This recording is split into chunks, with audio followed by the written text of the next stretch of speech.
Sarah, can you please tell the listeners where you're at in the world right now? Adelaide, Australia. Hello everyone, my name is Dr. Dylan Collier. I'm a physical therapist and welcome to the New Medical Nomads podcast, where I get to document my journey as a medical traveler, as well as interview other experts within the traveling field. Now, the rules for the traveling game are constantly changing, so anything you hear on this show should be for entertainment purposes only. This is not legal, financial, or medical advice. Enjoy the show and safe travels.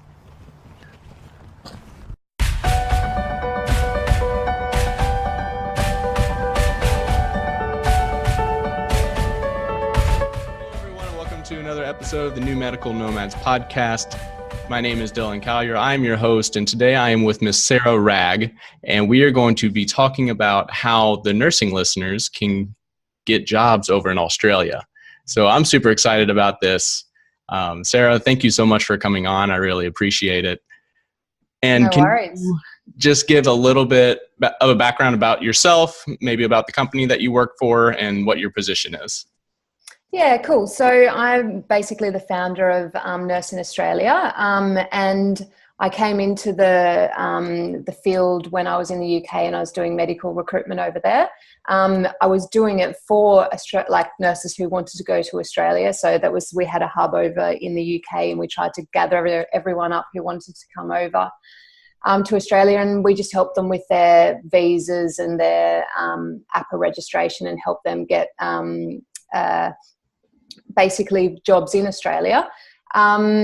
So that's where I got into it. And then I came back to Australia and I did a few other things, and I sort of have fallen in and out of it throughout the last couple of years. But there's always been that need for nurses to get that access to information, because it is really difficult. Like, a lot of nurses do want to come to Australia. The only problem is where to start. And there's a lot of things, and I learn something new every day as well. So you're not on your own. It is really difficult. And there's lots of different things that you need to know in order to come to Australia. And sometimes it's not really feasible. And that's a really important part of my job as well, is telling nurses when, hey, just because of whatever reason, your age or your degree or whatever, it's going to be really, really difficult for you to come to Australia. So, you might want to look at somewhere else that, the relationship between the countries is a bit easier to, I suppose, access. Got it. So you basically help nurses go through kind of the trials and processes in order to just get them set up in that first position in Australia. Yeah. So we're also, something I should also say is we're not an agency, okay? And everyone assumes that we're an agency. So we're not an agency, and we're not, we're definitely not currently affiliated with any agency. So we are solely here to basically give information and, access to anything that the nurse needs in order to make that decision, whether or not to come in the first place. And then basically, if they have made that decision, help them with the process in order to get there. Fantastic. And I don't know how it is in the travel world over in Australia, but I know in the US, we're seeing this kind of what your company is doing is a push for transparency and information into how to best do processes, how to best do just the whole different components that go into being a traveler itself. Yeah. Yeah, I mean, I think that's really important. And I think that that's something that I didn't like when I was in the UK. I saw a lot of it was people that were sort of taking advantage of nurses' desire to come to Australia. And it really bothered me when, companies would say, to apply for a visa to come to Australia, it's going to cost X amount of money. You start the process, the nurse pays it. And then they realise that, oh, hang on, yes, they'll get the visa to come to Australia, but as far as their nursing degree, it won't be recognised by A.H.P.R.A. So they could spend $10,000 on getting a visa to come to Australia, and they might be very eligible for that part of the process, but then they get to the point of actually getting a job or registration, and they can't get there. It's not feasible. So I didn't like that lack of transparency, and I suppose that's what's prompted to me to provide this information for, and just in one place as well, because I think it is out there, but it's everywhere, and I just trying to compile it into one spot. Fantastic. Awesome. I'm so excited for this. So I have a big list of questions, so I'm just going to kind of work down those. And then, so this podcast will be more geared towards the nursing listeners, but I'm also hoping to get some questions out there that might affect some of the therapists and the other allied health professionals, ultrasonographers, things like that out there who are potentially looking to also get outside of the United States. Could you describe what a typical contract looks like for an Australian nurse? Okay, for an Australian nurse. So that is probably one of the first things that I'll say, is that when I do speak to American nurses, it's the number one thing that they ask is what the contracts look like when they come to Australia. And the first thing I say is they're totally different. You know, just the whole process is completely different to what travel nurses in America are used to. Yep. So is it correct that you do 13-week? Yeah, that's kind of the typical starting point. There are some that are starting to get longer, but usually it's about 13 weeks, and then they ask you to extend after that. Yeah. Okay. So in Australia, you got kind of three main options.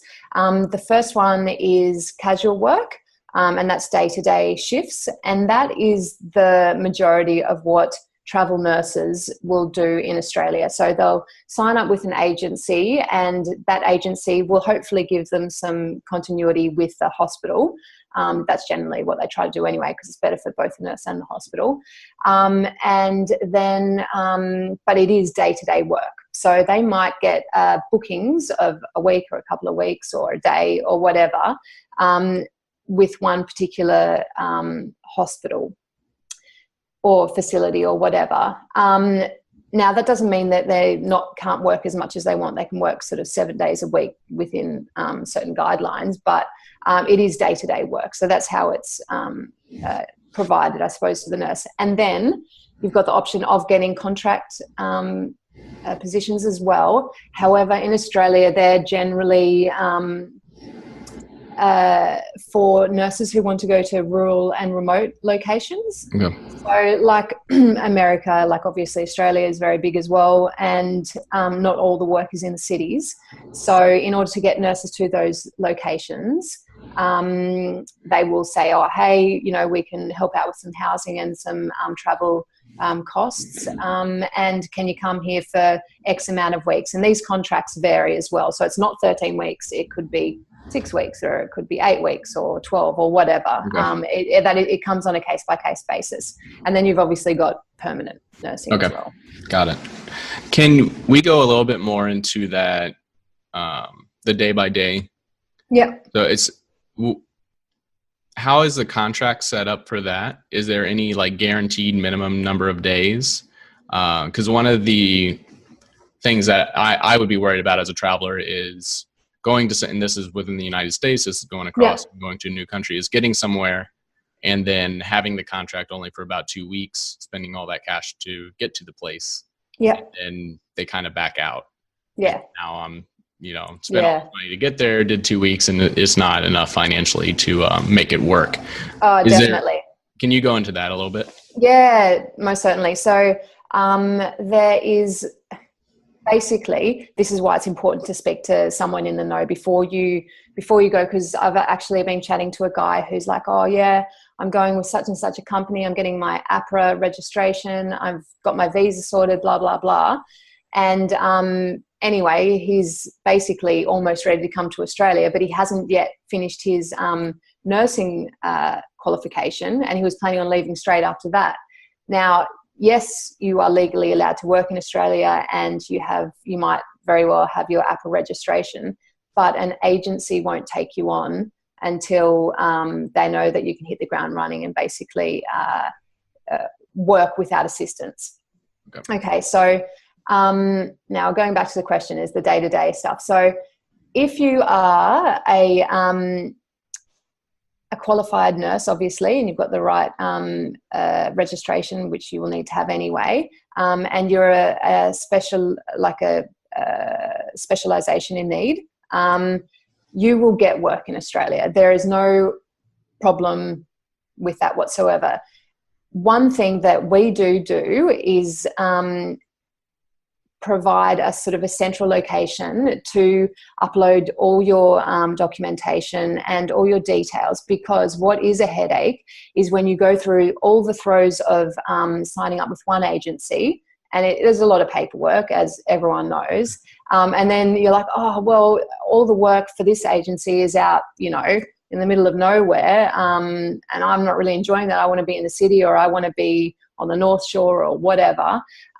So you might want to change over, and sticking with one agency and having all your documentation with them is hard. So some nurses do want to sign up with more than one, which is often a good idea if you do want to get a lot of work. So that's what we are trying to do as well, is provide that central location. So you can say, hey, I signed up with an agency in Sydney. Now I want to go down to Melbourne for 6 months. So rather than it being a massive headache, all the documentation and the state-specific requirements is already in the system, and you can easily move to another agency, and they will already have all that documentation. They just need to do the work processing it, not you. So that's what we're trying to do. But you need to, I suppose, have an understanding of, before you decide to come, if you will get work, and it's basically going to be yes or no. Like, you know, you're either going to be, you know, in huge demand, or for some reason you're not going to get accreditation, or, you know, a visa or something. But, you know, Australia's a big place as well, so if you're not getting work in one location, then you can also move to another one. But, you know, nurses are same as America. They're in need, and you will get work. But I think that's a major, the mental barrier for nurses from the US is that idea that, oh, I don't have anything, you know, guaranteed. So, you know, I can't make that huge move without having that work guaranteed. And I totally understand that. But you just need to, I suppose, speak to other people who have done it, and also people in the know as well, to know whether you will get work and what the demand is at that particular time. Got it. And it changes by like with summer and winter months as well. So obviously in winter, in certain locations, it's going to be really hectic and you're going to get tons of work. And then maybe in the summer months, it might ease off a bit, and you might want to go on your holidays then, or go to a different location. Got it. Would some nurses work in a certain city and then kind of bounce between hospitals? Yeah, definitely. Yes. Okay. So if you sign up with whatever agency, they will be the provider of a list of any number of hospitals. So you could be nursing at one hospital one day, and then another hospital another day. Okay. But as I mentioned before, they will try and give you the continuity of places, so you know it and they know you. Yeah. Right. Okay. But it's not uncommon to be at one hospital Monday, at a different hospital Tuesday. No, not uncommon. Back on to this first hospital. Same one, yeah. You wouldn't be at 10 different hospitals in 10 different days. But like, you know, maybe a handful, and they'll try and put you in, you know, one place, of course. Okay. Got it. Yeah. That's exciting. Yeah. So we had mentioned a little bit, or you had mentioned a little bit about paperwork and something called A.H.P.R.A. Can you go into the paperwork side of things? What is A.H.P.R.A, and then what kind of licenses do nurses need coming in? Yeah. Okay. Awesome question. And I think that prior to 2010, Australia used to be probably quite similar to the US, because am I right that you guys state by state have different licenses? We do. Mm-hmm. You do. Okay. Well, thank goodness. For at least on the therapy side of things, we have one big boards that we take. Yeah. And then we have state like law examinations for each state. For nursing, I don't know if they have to take a big boards for every different state. I don't believe so. And my sister's probably going to kill me because she's a nurse and she's like, you should know this. But I believe they also have their own law examinations to take state by state.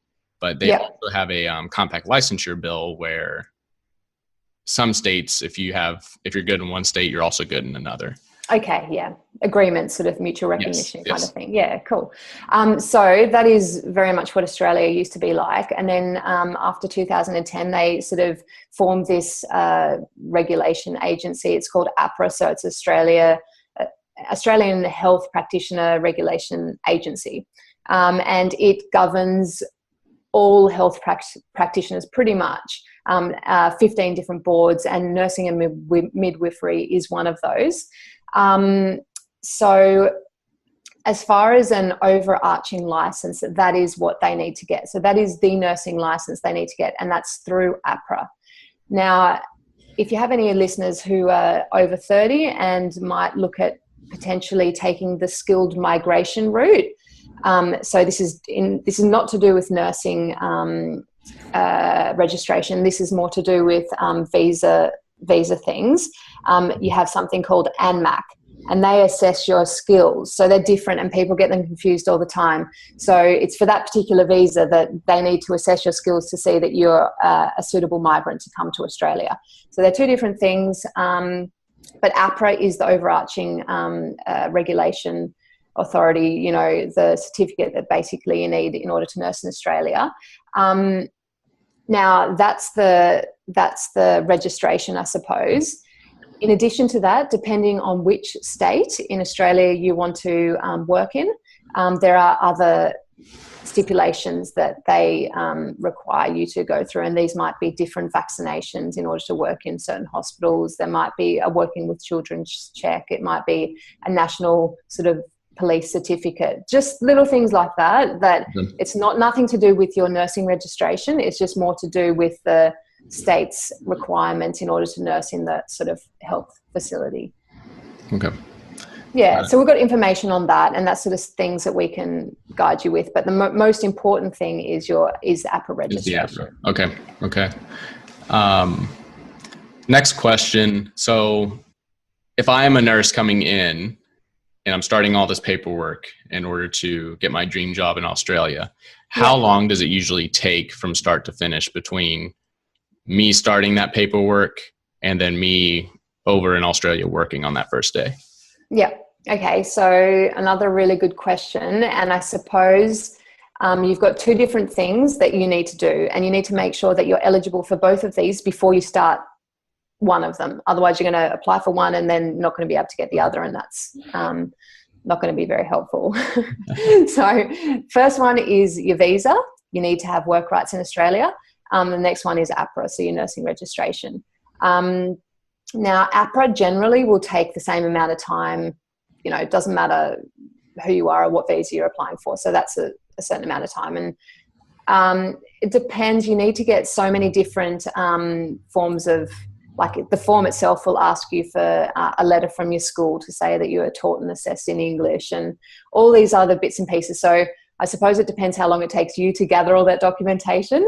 But once it's been gathered and sent off to A.H.P.R.A and is complete, and that's really important, it needs to be complete. Otherwise, you know, you might be missing half a page of something, and they then need to receive that application that needs to go down on that person's desk until they pull it out of the pile and get it to your application. And they need to email you and tell you that they're missing information, and then you need to find that information and send it back to them. So quite often that's really what takes the time.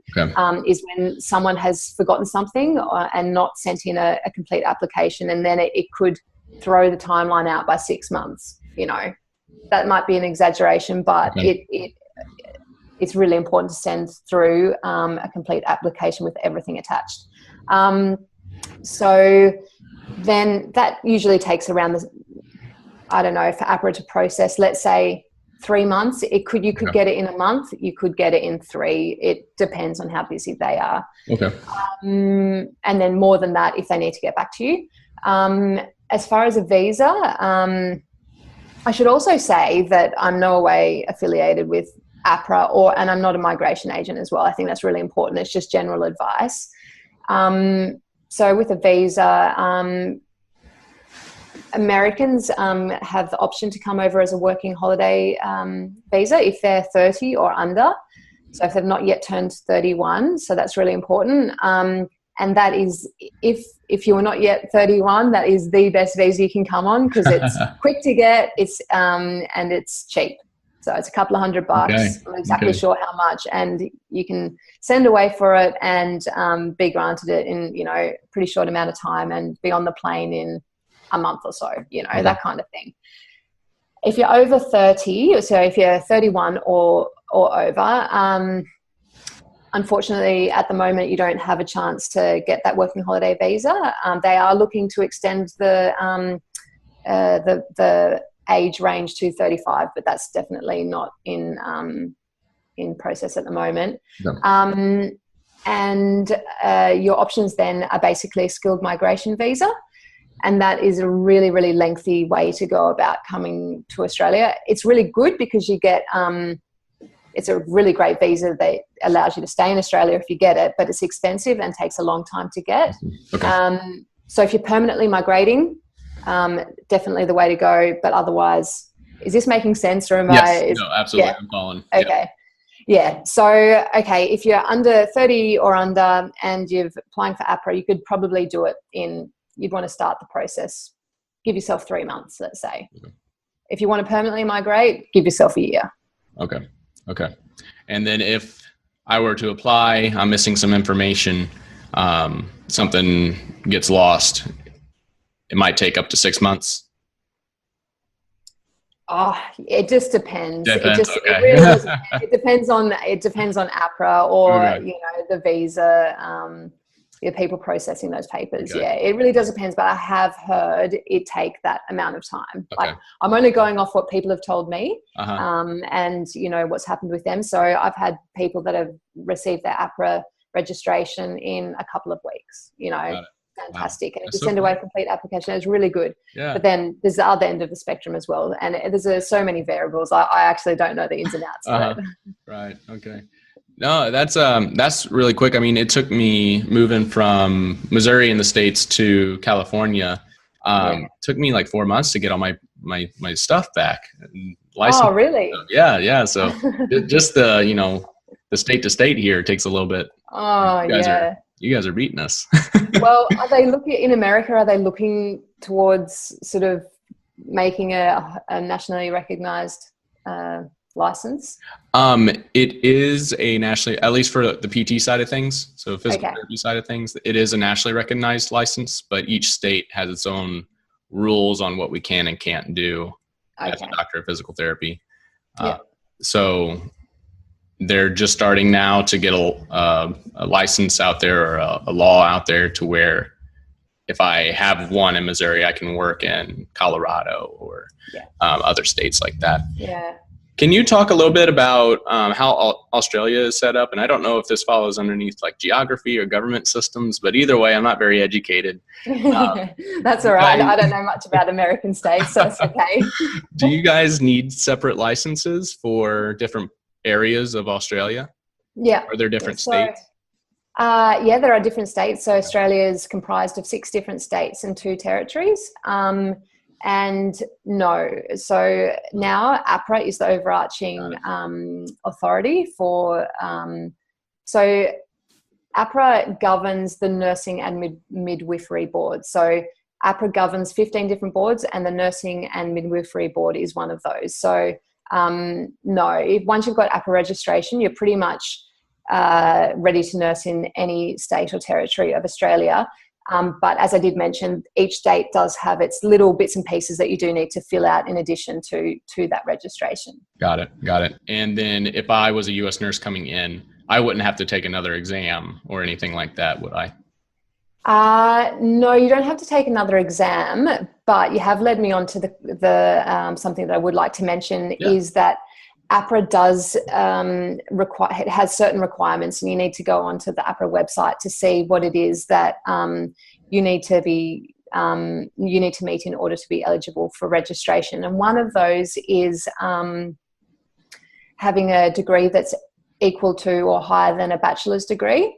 So that's like a non-negotiable. And I know that does count a lot of nurses out, and it's really unfortunate. So this is one of the things that I would like to tell a nurse straight away if I see that they've got what do you call it? Something diploma or there's like different steps for nursing. So you have your LPNs, your then like RNs, and then you have your bachelors or BSNs, and then from okay. there, kind of like your masters and your nurse practitioners and beyond.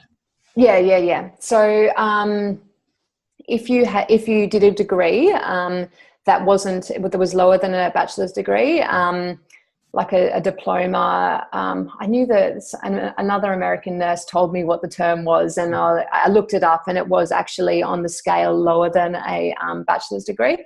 So they weren't eligible, and basically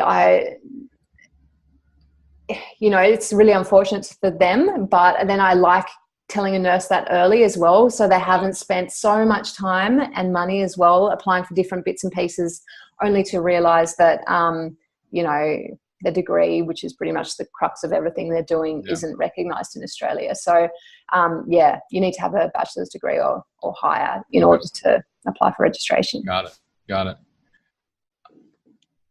I don't know if that answered that question. Yes, it did. I feel like I went off on a tangent. Yes. No, it's good. That came from, I would be worried about having to go to another country and like having to retake boards, which is like, I still have nightmares about it today. So. No, you don't have to do that. No, they're really strict on what they will, the country that you're from, the country where you did your education, needs to be obviously in a English speaking country. And if not, you need to provide evidence for that you can sit an English exam or whatever. So there's so many different stipulations that you need to meet in order to get your registration, that the last thing you'd want to do is sit another exam. So no, you don't have to do that. Great. But and then in the States, they usually make nurses wait about 2 years after graduating with their bachelor's or their BSN for them to gain experience before they'll start considering them for travel. Is there a similar work requirement for Australia travel? Yeah, definitely, spot on. So it's not a regulation or anything. I don't know. Is it a law there that there's a certain amount of? I don't think it's a law. I think it's just common practice. Yeah, same here. Okay. Yeah, it's exactly the same. So if an agency is going to take on a nurse and they're going to put their logo on the T-shirt, and the nurse goes to represent them at the hospital, and the nurse is, fresh out of school and, can't do anything, and, takes up more manpower than actually helping out, that's not going to be ideal for that agency. So they do require you to have, just to be comfortable and confident in your job. That is the most important thing. And generally for an acute nurse, a general acute nurse, that'll be about 12 months. And for a nurse who is specialized, it'll be about 2 years. So, there's a slight amount of gray area, but definitely you'd want to have a year under your belt. Got it. Okay. Yeah. And then do you have a rough estimate of how much it would cost a nurse coming into Australia in order to start working there? Ooh. What are we including? I don't know what you guys use for currency either, so we could get really. Yeah. Well, is the nurse starting work straight away, or are we including airfares and accommodation, or are we including the time? I'll ask just on the fees associated with Australia. So excluding what it'll take them airfare wise, excluding what it'll take them housing wise, because I'm confident the listeners on the show will be able to figure those out. But the fees themselves, in order for them to be given the thumbs up to start working. I understand. That's a good one. So if you're a working holiday visa and getting your A.H.P.R.A and whatever, I would say, look, I'm just talking very round figures. So probably for your A.H.P.R.A registration, the registration itself, maybe about 500 Australian dollars. And then if you need to spend money getting, documents certified or whatever else, that would be on top of that. So maybe a couple of $100 more, just to give yourself a bit of leeway. And if you're coming over on a working holiday visa, I think, it's less than $500, I believe, 500 Australian dollars. So once again, in US dollars, that's even less. you could probably get away with it and being generous, 1,200 Australian for a working holiday. So maybe about $1,000 American to be ready to go. Okay. But, if you're not a working holiday visa maker and you do come over on skilled migration, there is so much more than that to do. And it's a lot more expensive. I see. So, yeah. Okay. Got it. And then, so say they paid the fees, they got their airfare figured out. How easy is it to find housing within Australia? Is it like, I'm imagining like a house of like 10 different nurses like crammed into this place that the agency will set them up with? Bunk beds up to the ceiling. Yeah. No, actually. Go ahead. Sorry. No, I was going to say, like, actually to have a house for nurses to go to in each different city kind of would be really great. I don't think agencies don't really set that kind of thing up, but nurses probably, through one way or another do that. Oh, hey, I met this other nurse at work and they need a place to stay for a month or two and we've got a spare room or whatever. So it probably works a little bit like that. But no, I mean, I would have thought it would be similar to the US that, you've got Flatmate Finder and probably Gumtree or whatever, Craigslist or whatever. Like if you want to stay somewhere for a year and you want to sort of set yourself up, then you can obviously get a lease agreement and become a tenant, proper tenant, but if you are moving around, then you'd probably be better to start off, going to a hostel and then sort of just having an agreement, moving in with some friends or whatever for however long you need to stay. So everything's online. Like I'm sure it's no massive problem finding housing. I've never heard of someone not having somewhere to live, but you need to go through the throes of it. Yeah. So can you, and for the listeners, I'll be putting all these in the show notes as well.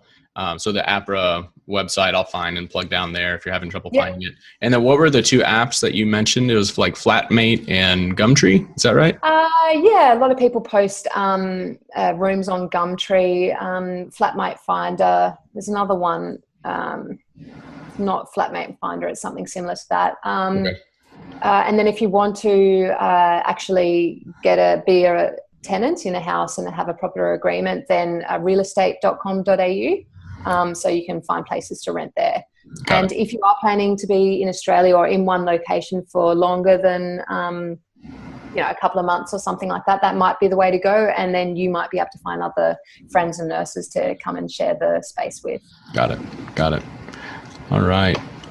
And then if I am wanting to go to Australia, I've got all my paperwork in hand, what areas usually have the most contracts so that I don't have to worry about getting there or not having that job? Yeah. So probably got like a spectrum in Australia. You've got the city, really populated areas, and then you've got really remote areas. Okay. I'd say that in the city, you're going to get heaps of day-to-day work. Okay. So, if you're not getting it and this is a thing, different agencies have different, they might give more ICU work or they might specialize more in aged care. So you kind of got to know which agency to go with as well. So if you're finding you're not getting enough work, then look elsewhere and you can get in touch with us and we can find an agency that'll be good for you, because you will get work. Doesn't matter. There's work there. So if you're not getting it, make sure that you sort of get in touch because it is around. So heaps of day-to-day work in the city. And then at the other end of the spectrum, you've got remote work. That's sort of more contracts and stuff like that. There's heaps of that as well. Okay. And then kind of in between, if you're doing, it's not in a really remote location and not in the middle of the city, that's probably going to be the harder spots to try and find work. Maybe, but generally the cities, and if you're happy to work not remotely in a remote location, but you need to be really experienced for that. So you need to have quite a bit of fair few years under your belt, because quite often you might be in a location when maybe no other doctors, no doctors or other nurses around. So okay. Got it. So how did you get into this, Dylan? How did I get into this? Yeah. This apartment or this job? Both. So I've always dreamed of traveling. I'm from like a very small town in Missouri, which is like Heartland, USA, 7,000 people, grew up on the Mississippi River. So if you ever Cool. read about Tom Sawyer, like that was my town. Yeah. Played a lot of Tom Okay. Sawyer growing up. Wanted to get out and went to the nearest city, got my degree. Was gonna travel straight out of school, but my buddy started a business, and so I went and worked for him for a year, and we grew it. And then I told him up front, like I was just gonna do a year, and then I was gonna go travel. And so that happened 3 weeks ago. And Oh, so really? I'm like on my first contract now. Yeah. Oh, cool. Oh, that's so Yeah. exciting. So what was the business doing in the meantime? Business. Oh, it was physical therapy. So It was, okay. Yeah, we grew it from 1 clinic to 4 clinics in a year, which is like Wow. fast in the US. Yeah. Oh, it's fast So, anywhere, I'm sure. yeah. So they're doing really well. So Yeah, I'll say. it was cool. And then I've always had a business mentality too, so I was really interested in that. And I get to work with friends. I showed up; they gave me a hard time every day. It was Oh, awesome. And I didn't So- realize you were the owner of Yeah. So So So that's it's something awesome. that, I just sort of saw a bit of a. You guys have got Gypsy Nurse over there. We do. Yeah. So I think that's probably owned by a big company now. It is. Maybe it's not as Controversial. Yeah. I know. I read a bit about it. Oh yeah. Yeah. So, but in saying that, probably how it started was probably pretty good. Like, that access to information and sort of trying to help people with things. So I suppose that's why I sort of thought Australia doesn't have anything like that. Yeah. And I did see nurses struggling and I'm a teacher and I've just moved down to South Australia. Okay. I'm going through the throes of getting my teacher's registration. That's and awesome. if I had someone to help me, God. I feel the same way so I got my LLC for all this, and eventually hoping to build this out into a business, because I'm getting people asking me all the time, like, can you help me out? And it's like, okay. Yeah. But yeah, it definitely seems like you got that business mind. So that's awesome. Are you doing this? So are you also trying to work full time and run this and then? No, I'm doing this full time at the moment. Okay. And I'm just, I've sort of probably got it to a point now that it's sort of ready to launch in a way, like ready to start actively promoting it. Yeah. And that'll allow me to do a couple of days of work elsewhere to sort of fund the promotion and all the costs of that sort of side of things. But yeah, I sort of, and I'm not sure what you're sort of looking at doing. I was thinking how to make it into a business, just from helping people to make into something that will sort of, I could monetize from. And I think that something that I'm pretty set on is to keep it free for the nurses and to provide that access to information for them. And then ideally, once I have a bit of an audience, then it would be advertising if I could get it. So with agency. If I was a nurse coming in, you mentioned that the cities are probably a little bit better. Can you name some big cities that I should aim for? Yep. So a lot of nurses want to go to Sydney, Melbourne. And I suppose in the last couple of years, I have noticed a bit of a shift from that to people wanting to go to cities that have a bit of an easier way of life and aren't as expensive as, say, Sydney or, Melbourne to a lesser extent. Perth's quite expensive as well. I've just moved from Sydney to Adelaide, and I can tell you that Adelaide, I love Sydney. God, it's beautiful. But as far as an awesome way of life and, having money left over to spend on all the things you want to do, Adelaide's really great for that. I've heard Brisbane's really good. So Perth's really you've got the Northern Territory, so the capital city is Darwin up there. That's really pretty small, but a real experience. I lived up there for a year. And Perth, just geography-wise, is so far from anywhere. So if you're wanting to sort of work for a couple of months and then do your little trips on the weekends or, take a month off or whatever, I would probably base yourself somewhere on the eastern side. So Sydney, Melbourne, Brisbane and Adelaide as well. There you get cheap flights to go pretty much anywhere in Australia. So they're good locations to base yourself from. Yeah. All right. I'm sure you'll get some nurses from the podcast like signing up. I can feel it. I can feel it. That's great. And do you have an extra room in your house for any of the any nurses that they, because they're all going to come to Adelaide now. Just start a house. We'll get 12 nomadic nurses in there. It'll be fine. Yeah. Great adventures. Yeah, we'll make a show. Sounds like a plan. All right. So we kind of already talked about the first steps that they needed to take, knowing if they're allowed to come over into Australia, things like that. Are there any big things or hiccups that you've noticed that we haven't talked about yet that some nurses might see when they're trying to come over into Australia?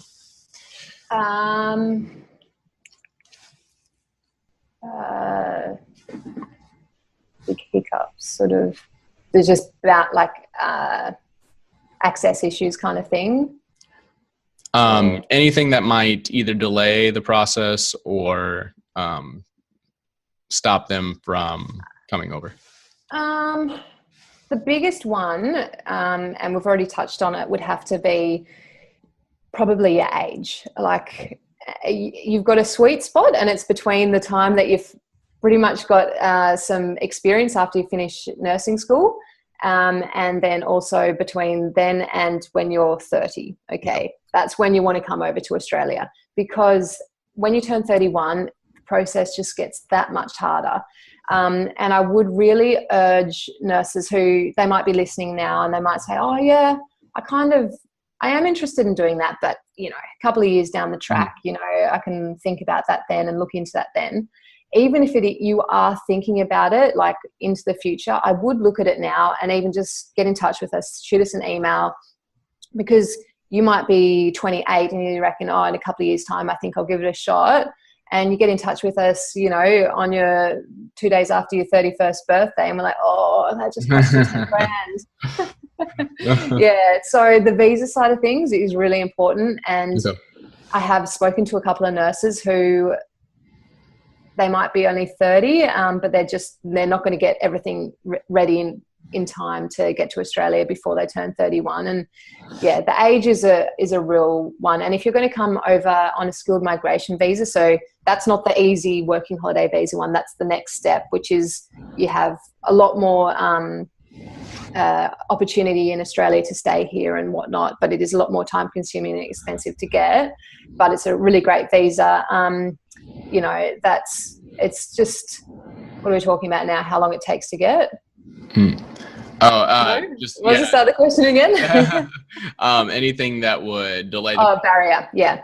So for the skilled migration as well, it's actually a points based test. So if you are, if you're 30, you probably get the most points for that. You might get 10 points for being 30 or something like that. When you turn 40, you only get 5 points for your age. Now, these are just figures that I pulled out of my head, but it's something similar like that. So if you're young, you get less points. If you're in a good spot, you get more. And if you get older, you get less again. So the idea is to get, the Australian government wants people of a certain age and skill to come to Australia. So that's where that comes from. Got it. Okay. And then, so you're in Adelaide. I see there's a photo or a it's a map of Adelaide behind you. That's awesome. That's awesome. For those who are maybe interested in Australia but don't really know about the culture or anything like that, I know you, coming from the US, all we hear about is like dangerous snakes and big spiders. Can you talk about maybe some of the more traveled locations, like any gorgeous beaches, or you're talking about the gardens in Sydney, things like that? Yeah. So what I find is when people come to Australia, they want to basically do the East Coast. So, they might nurse for 6 months and then get a group of their buddies together and hire a van and maybe do from Melbourne all the way up to Cairns. And that's a long way. I've driven from Canberra to Cairns and I did it in like 5 days. And wow. It was like, I can't remember how many kilometers per day, but yeah, take your time doing it. So that's one thing that a lot of nurses want to do. Another thing is, because we do have quite sort of cheap flights from city to city, you can just go explore somewhere for a weekend or so. And that's another great thing about the day-to-day casual nursing, is that you can just let your agency know, hey, next week I'm going to do the Great Ocean Road. So I'm going to start off in Melbourne. I'm going to take a week off, and then can I transfer to your Adelaide hospitals? And that's totally possible. So you can do things like that. And then something that I would really urge people to do who do come over is don't just stick to the East Coast and the big cities. Go to country races, go to visit little towns. Like, that's the real Australia. And that's, I think, where you get a lot of the good travel stories from as well. Okay. That's awesome. So do you travel on your own? Sorry. Yeah, no, I was going to say that, like, I'm from a small town as well originally. So that's why Adelaide's a good mix for me, because I've got, I like living in a city, but I've also got those country roots as well. Now, how big is Adelaide? And isn't there a bigger city nearby Adelaide, or am I wrong? Melbourne. Melbourne. Okay. Is that like 2 hours away? Melbourne is about 10 hours away. So, okay. So, no, Adelaide's the capital city in South Australia. City, as far as Sydney's concerned, it has a satellite city, Newcastle, and that's also actually that's a really quickly growing city. So a lot of nurses might go and live there, and that's got a really nice work-life balance as well. You got the beaches, and Sydney's great for the beaches. You can't go past Sydney. Like, if you want the quintessential Australian experience, go to Sydney. Spend some time there, and then go somewhere else to save some money for your next holiday. Okay. Very cool. There's a question. I forgot it. Do you have any good travel stories? Well, because you just came from England, right? Well, no, like I was in England a couple of years ago. So I spent 2 years there. That's where I got into the sort of medical recruitment field. Okay. And I've recently just come back from spending 6 months in India and Sri Lanka. So that was very cool. Yeah. And my buddy and I say buddy because I'm speaking to an American, we say my friend or my mate. We just did a trip from, basically we went Sydney, Melbourne, Adelaide, and all the way across to Western Australia. So we drove our car with our tent and did that. That was pretty cool. And we just camped along the way and went over to the Margaret River. I'm not sure, have you heard of it? I've not. No, it's a wine region. So that's another thing we like to travel the wine regions of Australia. You're in California now, aren't you? I am. So you've got a few of those around. Yeah. I'm hoping to do some traveler meetups while I'm here. And I think we're going to go to wine country out here in California. And cool. It should be a good time. That's generally the carrot for my travels. So let's go check out this place for the weekend, or, spend a week there. Yeah. That's great. And something that I believe is a little more common in Australia that isn't in the United States are hostels. And for those listeners that have been outside of the States, you've probably stayed in a hostel. But here in the States, they're starting to pop up more and more, but not as much. But basically a hostel is you go to it, you're in like a room with 5 other roommates that you've never met before. The hostel I stayed in was actually in Chicago. And then I also stayed one in London, England. Yeah. But basically, they usually have like a little locker underneath where you can put your stuff, lock it in. Everybody's super nice. You go, you share a shower. Well, not share a shower, but everybody uses the same shower. Keep that to yourself, Dylan. Oh, gosh, give me a hard time. And then you go off on your adventures there. And it's a really cool way to meet people, not in the shower. Out in the lobby, and then you go off on these adventures. And one of my favorite stories came from staying in a hostel in Chicago. But I feel like it's almost a little bit taboo for people in the United States because there was this big horror film that came out called Hostel.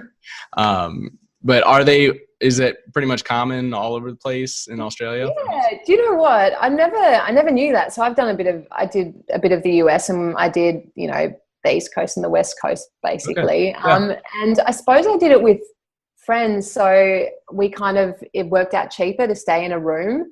But otherwise, I suppose I would have noticed that there's probably not many hostels around. one of the first hostels I stayed at was in Venice Beach there. There's one right on where the big sign is. Yeah, I mean, it's the best thing to do. But I mean, Airbnb now as well is a really great option. As if you've got a friend that you're traveling with, like sometimes it does work out cheaper to get a room. But I would recommend, and as you've said, like it's a great way of meeting people. And, you know, as soon as you come over, spend a couple of weeks in a hostel. It's you know, you get over it because you're in shared spaces all the time, and you probably come back from work being tired and want to have a good night's sleep and whatnot.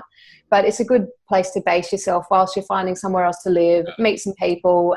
So it's not forever, but I would recommend it as a fantastic way of sort of introducing yourself to Australia. And probably you find one in a central location in a city as well, which quite often other, you know, hotels or Airbnbs are a bit more on the outer suburbs. So yeah, they're really big in Australia, and yeah, that's a great place to start. Yeah. And it's nothing like the Hostel horror movie. I haven't seen it. You haven't seen it. Yeah, it's been a while since I've seen it. It's so funny. I remember my family and my friends like, oh, I'm gonna be staying in a hostel, and it's like like everybody was kind of scared. So like, you would do that? I would never do that. Well, if movies are going to turn people off, no one watch the movie called Wolf Creek. It's an Australian horror story, and it's pretty sure it's a real story. So don't watch it. Don't watch it, but I'm going to put it down in the show notes anyhow. Yeah. It's like a sign that says wet paint. You've just got to touch it just to make sure. Keep out. I'm terrible for seeing keep out signs and just going right in, because I know that curiosity gets the better of you. It does. Actually, one of my recent stories. So as I was coming out here, I took a 5-day trip from basically central U.S., so from St. Louis, Missouri, went up, hit a couple cities, and made a 5-day trip out here to California. And I stayed near Salt Lake City, Utah, a place called Park City. And there, while I was there, kind of learned how to ski a little bit. And then they ended up having the World Cup, which is like the ski cool. World Cup. So everybody who's trying to qualify for the Olympics are at this event trying to compete for this. And so I got to go super early, see all these athletes, you know, flipping in the air and flying down these moguls, which I didn't know what they were called at the time, but basically big old hills, and they and knees go bang, bang, bang, bang. Yeah. And it's like, how are your knees handling that? Should have brought my cards with me. Yeah, exactly. But I came early and they were practicing for these runs. And then when they compete on the jumps for all the flips and tricks and the aerials, I think is what they called it. When they're competing, they only get one run. But when they're like practicing, they're doing multiples, obviously. And I went into the back and there was a sign that said, basically, do not cross. And I crossed it. And then now I'm standing with like people with like Russia jackets on in Ukraine, and like this kid's sitting next to me. He's got like a boot on, and he, I guess he injured himself, but he was like a contender for the Olympics. And so I'm around all these like really gifted people, and nobody said anything. I was super surprised. So hang on, you went through this line that said do not cross, and you entered basically the competition area? Is that it? It was, so they would do the jumps. Yeah. They would come off to the side, and then it was where they were coming off. And okay. So I think it was an area for like families. Yeah. And so that's where they would stay, and they would say, oh, good, or, you know, something like that. And I was just kind of standing there in the middle of them and didn't get caught. So that was super awesome. Cool. Yeah. I reckon they're the best kind of stories, when you just sort of stumble upon something and Yeah. That's why I'm a big proponent of not planning trips. I'll get the basics down, and it'll probably be like 2 days before the trip. And then, because I found if I plan something and it doesn't happen, I'm going to regret it. Yeah. And if I don't plan anything and just stumble on something amazing, it makes it that much better. Yeah, I know. Yeah, I totally agree. Yeah. But yeah, and then what was that? Can you spell the movie that I'm not supposed to watch? Oh, Wolf Creek.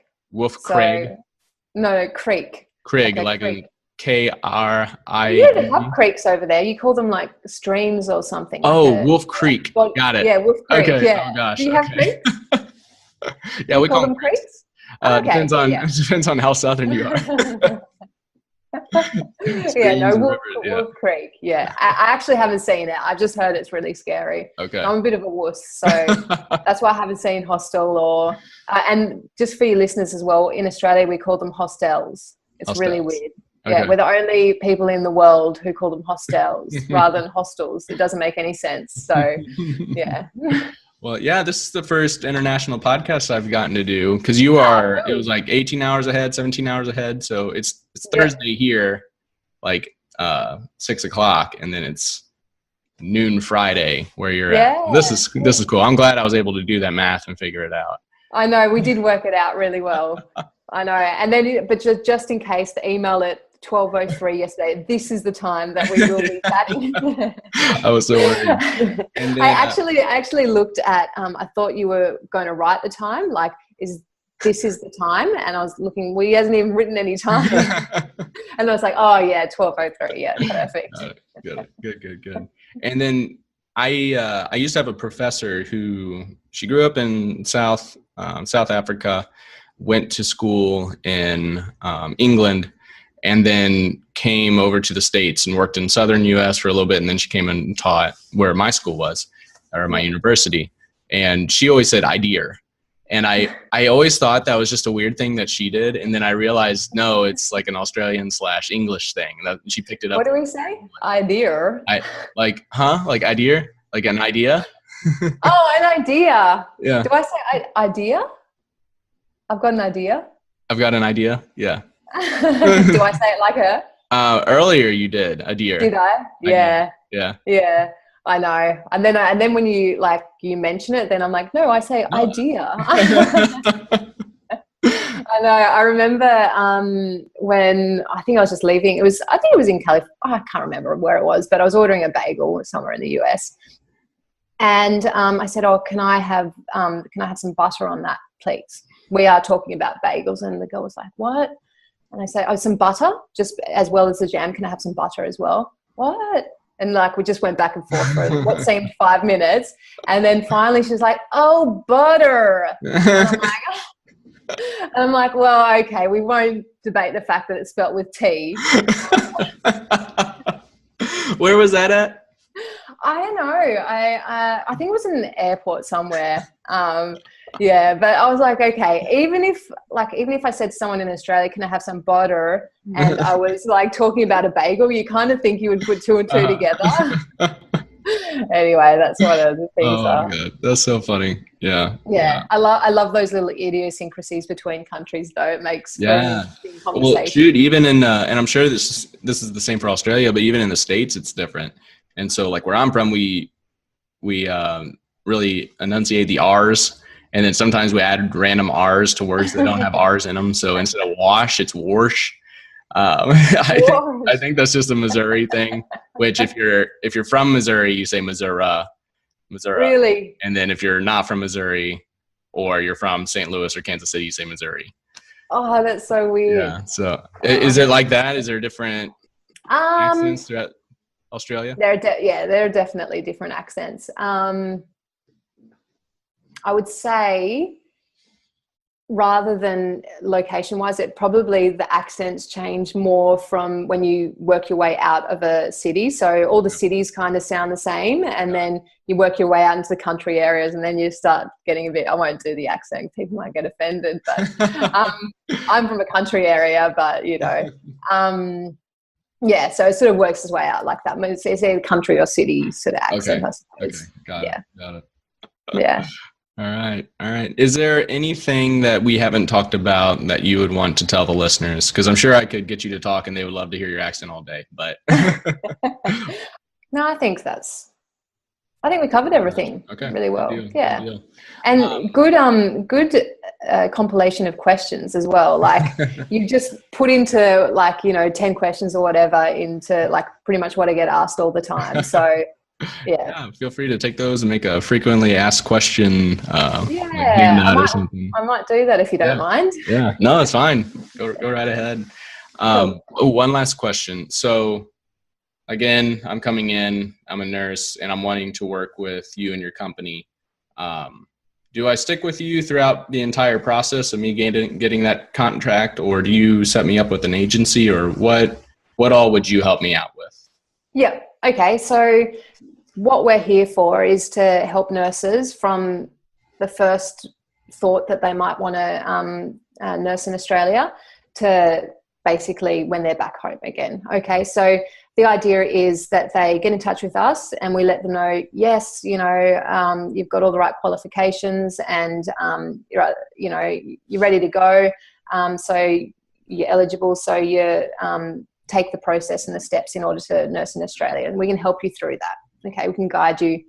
We don't actually do it for you, but we can say, hey, this is where you need to go to do that. And have you done this? Okay. So we guide you through the process. So all that's 100% free, and everything for nurses is. Okay. So that's really important that we want to provide you with that information. Okay.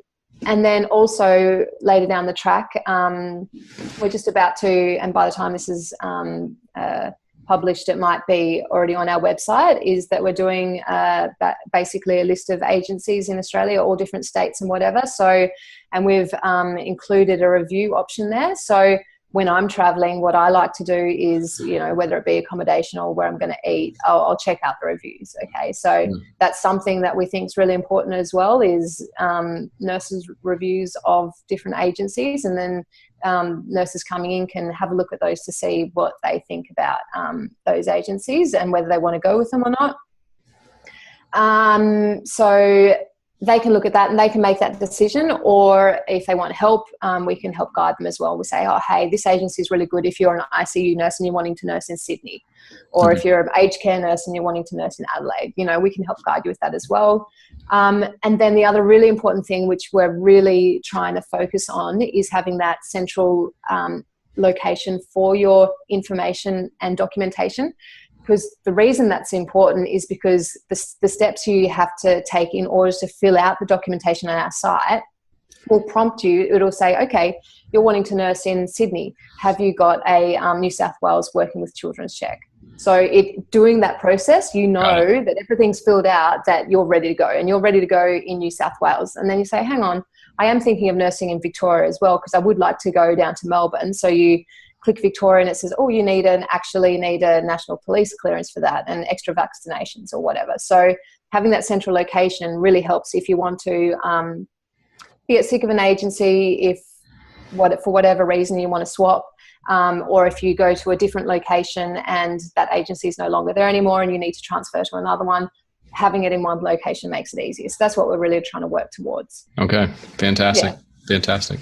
And then if any of the listeners want to contact you, or they're interested and they want to get started on the process, what is your website and how best can they contact you? Yeah, cool. So our website is nurseინaustralia.com.au.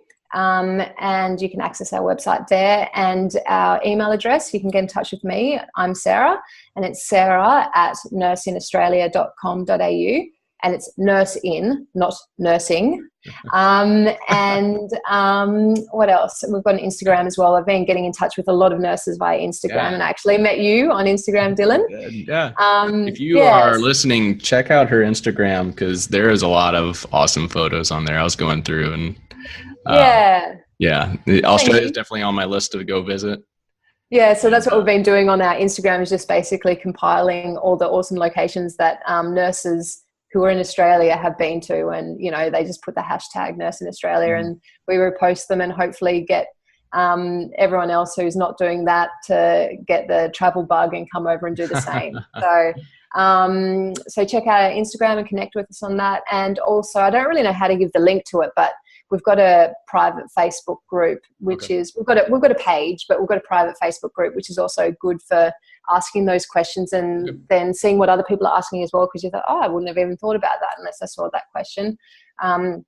I might give you the link to that, because I don't know how to. I think the group number or something is this long digit sort of. So I'll give you the link to it. Yeah, and I will be sure to put that in the show notes. And then also we have a private Facebook group as well, New Medical Nomads.